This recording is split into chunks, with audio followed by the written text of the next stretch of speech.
ഇപ്പോൾ ഈ സ്മാർട്ട് ഹോംസിൻ്റെ കാലമാണ്. ഇപ്പോൾ നമുക്ക് ഓട്ടോമേഷൻ, ഹോം ഓട്ടോമേഷൻ എന്നൊക്കെ പറഞ്ഞ് ഒരുപാട് നല്ല എഫിഷ്യൻ്റ് ആയിട്ടുള്ള സിസ്റ്റംസ് നമുക്ക് വരുന്നുണ്ട്. അപ്പം ഇതെല്ലാം നമ്മൾ വീട്ടിലേക്ക് കൊണ്ടുവരുമ്പോൾ ശ്രദ്ധിക്കേണ്ടതായിട്ടുള്ള എന്തെങ്കിലും വാസ്തു കാര്യങ്ങളുണ്ടോ എന്ന് പലരും ചോദിക്കാറുണ്ട്. നമ്മൾ വാസ്തുവിലൊന്നും ഇത് പറഞ്ഞിട്ടൊന്നുമില്ല, ഈ സ്മാർട്ട് ഹോംസിൻ്റെ സിസ്റ്റം ഒന്നും പറഞ്ഞിട്ടില്ല. പക്ഷേ നിങ്ങൾ സ്മാർട്ട് ഹോംസ് ഇംപ്ലിമെൻറ്റ് ചെയ്യുമ്പോൾ നിങ്ങളുടെ വീട്ടിലേക്ക് വരുന്ന അതിൻ്റെ പാനൽ, അതിൻ്റെ ഹബ്ബ്, വൈഫൈ റൂട്ടേഴ്സ്, ഇങ്ങനെയൊക്കെയുള്ള കാര്യങ്ങളുണ്ടല്ലോ, ഇതിനെല്ലാം കൃത്യമായി വീട്ടിൻ്റെ അഗ്നികോൺ ഭാഗത്തേക്ക് നിങ്ങൾ പൊസിഷൻ ചെയ്യുക. അഗ്നികോൺ സെക്ടറിൽ, അഗ്നികോണിലേക്ക് പോകാൻ പറ്റില്ല, കാരണം അഗ്നികോണിൽ മിക്കവാറും അടുക്കളയായിരിക്കും.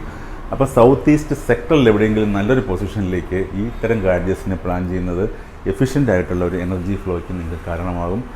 അതുകൊണ്ട് സ്മാർട്ട് ഹോംസ് ചെയ്യാൻ പാടില്ല എന്ന് വാസ്തു പറഞ്ഞിട്ടുള്ളത് കൊണ്ട്, വാസ്തുവിൽ പറയാത്തത് കൊണ്ട് ആ സ്മാർട്ട് ഹോംസ് ചെയ്യാൻ പാടില്ലെന്നൊന്നും അർത്ഥമില്ല. സ്മാർട്ട് ഹോംസ് ഇപ്പോൾ പുതിയ ടെക്നോളജിയുടെ ഭാഗമായിട്ട് വരുന്ന അതിൻ്റെ എഫക്റ്റീവ് യൂസിൽ അതിൻ്റെ പ്രിൻസിപ്പിൾ എന്താണോ നമുക്ക് പറഞ്ഞു തരുന്നത്, ആ പ്രിൻസിപ്പിൾ അത് എന്ത് എനർജിയാണോ പ്രതിനിധാനം ചെയ്യുന്നത് അതനുസരിച്ചിട്ട് സൗത്ത് ഈസ്റ്റ് ഭാഗത്തേക്ക് നമ്മൾ ഇത്തരം എക്യുപ്മെൻറ്റ്സിനെ കൊണ്ടുപോകേണ്ടതാണ്.